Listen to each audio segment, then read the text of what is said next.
کے نام سے جو بڑا مہربان نہایت رحم والا ہے۔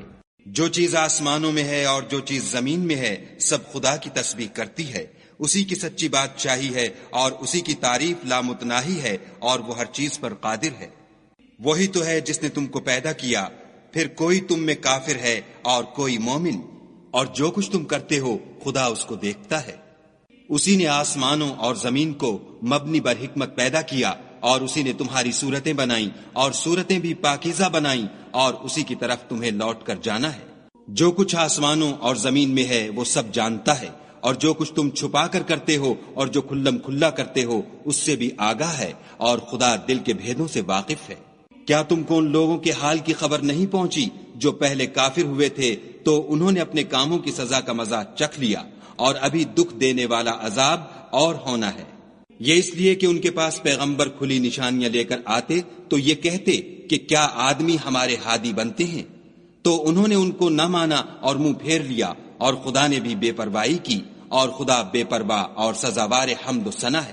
جو لوگ کافر ہیں ان کا اعتقاد ہے کہ وہ دوبارہ ہرگز نہیں اٹھائے جائیں گے۔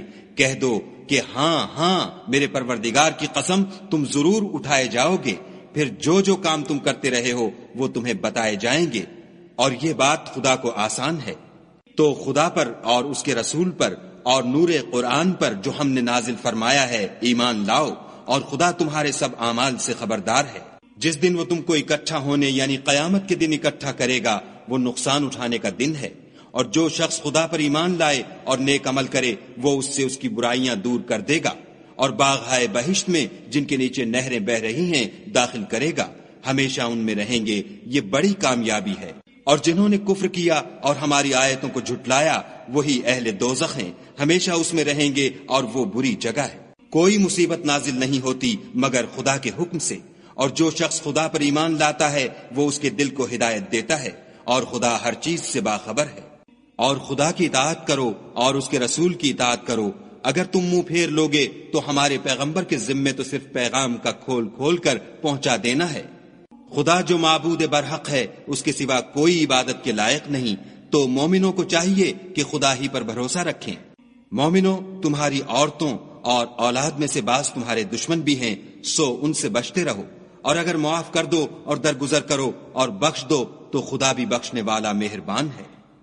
تمہارا مال اور تمہاری اولاد تو آزمائش ہے، اور خدا کے ہاں بڑا اجر ہے۔ سو جہاں تک ہو سکے خدا سے ڈرو اور اس کے احکام کو سنو اور اس کے فرما بردار رہو اور اس کی راہ میں خرچ کرو، یہ تمہارے حق میں بہتر ہے۔ اور جو شخص طبیعت کے بخل سے بچا دیا گیا تو ایسے ہی لوگ راہ پانے والے ہیں۔ اگر تم خدا کو اخلاص اور نیت نیک سے قرض دو گے تو وہ تم کو اس کا دو چند دے گا اور تمہارے گناہ بھی معاف کر دے گا، اور خدا قدر شناس اور بردبار ہے، پوشیدہ اور ظاہر کا جاننے والا، غالب اور حکمت والا۔